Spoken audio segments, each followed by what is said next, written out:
നമുക്കെല്ലാവർക്കും ഒത്തിരി ഇഷ്ടമുള്ള ഒരു ഡ്രിങ്ക് ആണ് കൊക്കക്കോള. എന്നാൽ ഈ കൊക്കക്കോള ഇറക്കുന്ന സമയത്ത് ഇതൊരു മെഡിസിനൽ ടോണിക് ആയിരുന്നു. 19-ാം നൂറ്റാണ്ടില് ജോൺ സ്റ്റിത്ത് പെമ്പേർട്ടൺ എന്ന് പറയുന്ന ഒരു ഫാർമസിസ്റ്റ് ജോർജിയയിൽ മെഡിസിനൽ ടോണിക് ഉണ്ടാക്കിയിട്ട് മാർക്കറ്റിൽ ഇറക്കുകയാണ്. വളരെ ചുരുക്കം കാലം കൊണ്ട് തന്നെ ഇതിന്റെ വ്യത്യാസമായിട്ടുള്ള ഒരു ടേസ്റ്റ് കാരണം എല്ലാവർക്കും ഇഷ്ടപ്പെട്ട് ഇതിന്റെ ഒരു മാർക്കറ്റ് വലുതായിട്ട് കൂടുകയാണ്. അദ്ദേഹം ഇതിന് കൊക്കക്കോള എന്ന് പേര് വെക്കാനുള്ള കാരണം എന്ന് പറഞ്ഞു കഴിഞ്ഞാൽ ഇതിന്റെ ഫോർമുല ഇദ്ദേഹം ഉണ്ടാക്കിയെടുത്തിരിക്കുന്നത് കൊക്ക ലീഫിൽ നിന്നും കോള എന്ന് പറയുന്ന ഒരു ഞട്ടിൽ നിന്നും ആയിരുന്നു. എല്ലാവർക്കും ഇഷ്ടപ്പെട്ട ഈ കൊക്കക്കോള ഒരു റിഫ്രഷിംഗ് ആയിട്ടുള്ള സോഫ്റ്റ് ഡ്രിങ്ക് ആയിട്ട് ആളുകൾ വിൽക്കാൻ തുടങ്ങുകയാണ്.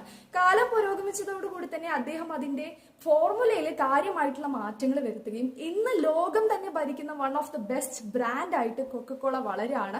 ഇന്ന് ഗ്ലോബലി ഇതിനുള്ള ഡിമാൻഡ് എന്ന് പറയുന്നത് വളരെ കൂടുതലാണ്.